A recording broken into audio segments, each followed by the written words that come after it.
Participaba recién que está Hugo Alconada Mon con nosotros porque está presentando en Córdoba su nuevo libro que se llama La Piñata, el ABC de la corrupción de la burguesía nacional kirchnerista y del capitalismo de amigos.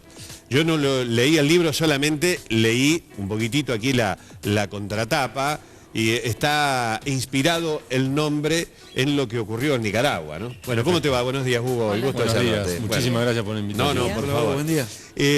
Me imagino yo cuál es la línea de trabajo, y normalmente cuando uno escucha este tipo de denuncias, estos trabajos de otros colegas tuyos, inclusive que han trabajado, lo que me pasa a mí es lo siguiente: me cuesta entender que alguien se siente a imaginar, a delinear, a programar todas estas cosas que han ocurrido.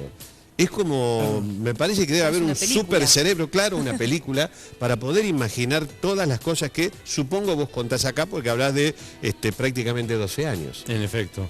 Ahora, creo que es una mezcla, Lagarto. ¿Por Sí. qué? Porque la vida es lo que te pasa mientras que vos tratás de planificarla. Sí. Y entonces, en este caso, sí hubo una cabeza política, que era Néstor Kirchner, que yo hablaba con Néstor, y Néstor defendía la idea de la burguesía nacional. Ajá. El tener un empresariado con la camiseta puesta. Como Helvar, digamos. Sí, una camiseta argentina puesta, ¿sí? Y él envidiaba a Brasil, decía que cuando veías a los empresarios brasileños, que uno observaba que realmente estaban convencidos. Eran patriotas. Y que en definitiva, cuando alguno de ellos tenía que vender una empresa, no se la vendía a un extranjero, no porque seas argentino, porque sos extranjero, se lo preferían vender a otro brasileño. Entonces, Néstor sostenía: tenemos que lograr eso en Argentina. Ahora, esta idea política, que a mí me parecía muy buena, luego empieza la vida, empieza a complicarse, y terminaste con capitalismo de amigos, y terminaste con algunos jugadores que terminan jugando a favor del kirchnerismo, que te puede gustar o no, pero ya empieza a hacer ruido. Y de ahí deriva a una persona que aquí en Córdoba ustedes conocen muy bien, que es un protagonista de la corrupción, que es Ricardo Jaime, y como Ricardo, otros muchos. Entonces pasamos de una idea política de tener una burguesía nacional al siguiente eslabón, y terminamos con un Ricardo Jaime volando en un avión de 4.2 millones de dólares, o un vicepresidente de la nación, dueño de la máquina de hacer billetes de la República Argentina. Es el sueño del pibe hecho realidad. Sí. ¿Cuánto querés, Lagarto, para este fin de semana? ¿50.000 pesos? Apretá. Imprimir, tomá. Está bien. ¿Qué hay en esta piñata? Cuando uno la rompe, ¿qué se encuentra en este libro? Esto Ahí- te vas a encontrar ¿Qué con, se derrama? Sí. con el ABC de la corrupción. Es entendido del siguiente modo: cada capítulo del libro es una letra del abecedario que es un caso de corrupción.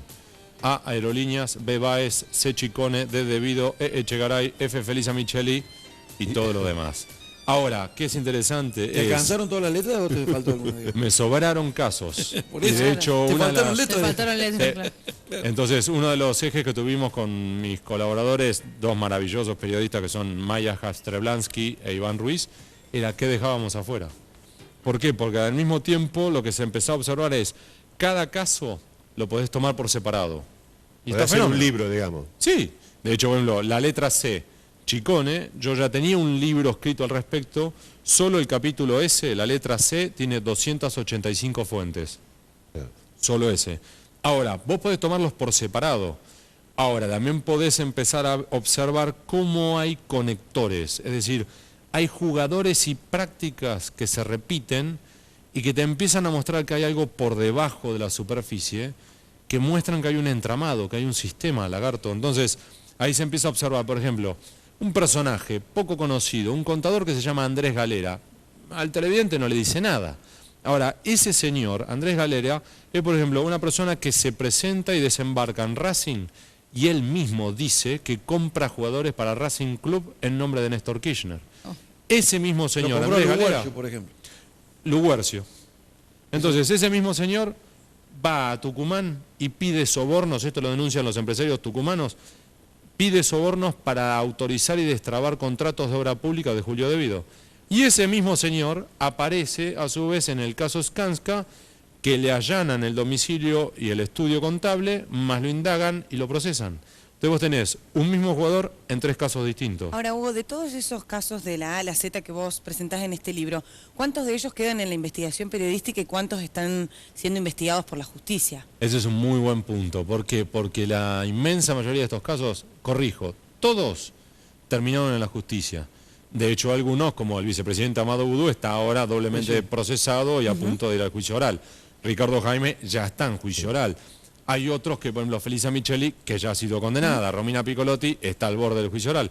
Ahora, como cuadro general, es muy válido tu punto porque la inmensa mayoría no avanza. ¿Por qué?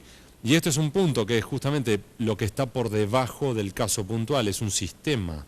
Y esto es lo que es interesante. ¿Recordás Alfredo Yabrán su gran frase? Sí, sí. Poder es impunidad.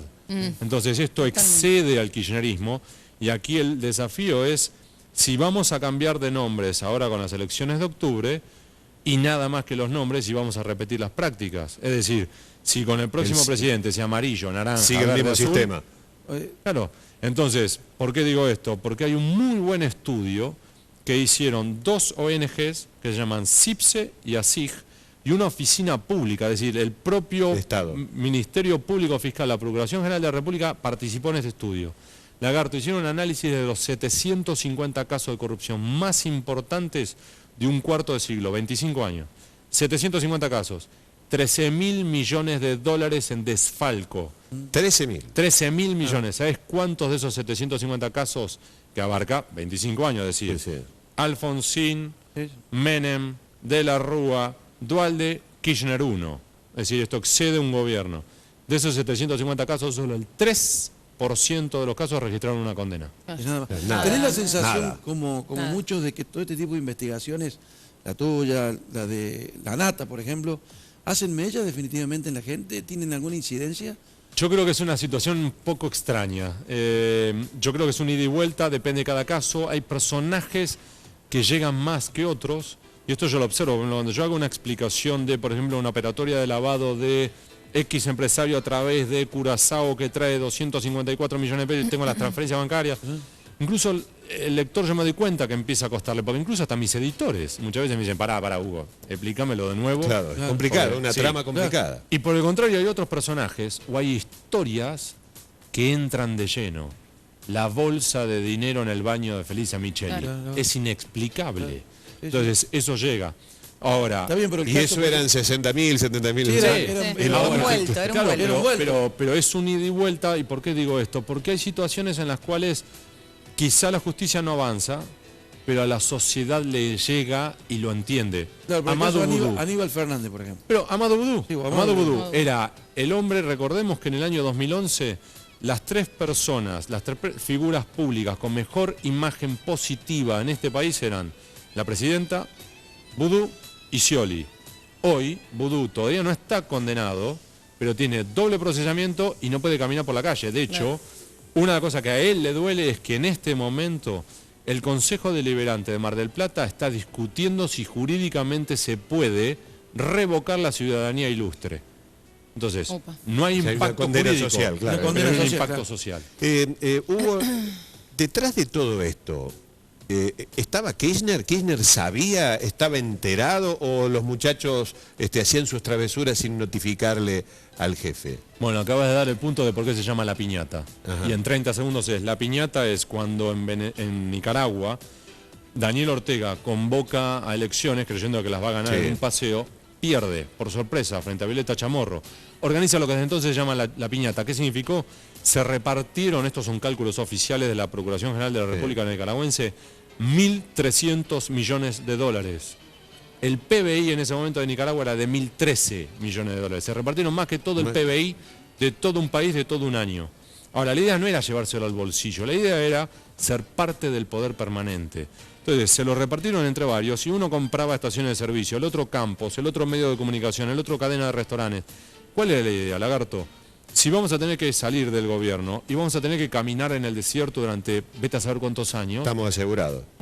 y necesitamos financiar una campaña electoral, dame 5, 5, 5, 5. Hay un juez federal que nos está molestando, hay que coimearlo, dame 1, 1, 1, 1. Esto que parece una locura, Daniel Ortega lo defiende, porque lo considera una idea política, a tal punto que Daniel Ortega, hay una entrevista que le hace Miguel Bonazo en página 2, en el cual él defiende la idea política detrás de esta piñata. Se puede googlear, lo pueden buscar ahí. Sí. Ahora vamos a la Argentina. Néstor Kirchner estaba convencido de la burguesía nacional, como te comentaba al principio, y además esta idea del poder permanente. Tenemos que sentarnos a la mesa para que si en diciembre nos vamos, como se van a ir, seguir siendo parte de la mesa que discute lo que realmente importa. Claro. Entonces, en esa línea, claro, uno ve un caso y vos decís, qué notable. Sí. 2 casos, qué casualidad. 3, 4 ya es demasiado. Sí. Entonces vos tenés a los Eskenazi desembarcando en la petrolera YPF, al mismo tiempo que tenés a Lázaro Báez golpeándole la puerta a Shell, al mismo tiempo que tenés a Ernesto Gutiérrez tratando de entrar en eso, al mismo tiempo que Cristóbal López entra en Petrobras. Las 4 principales petroleras de este país recibieron el toc-toc de un empresario kirchnerista.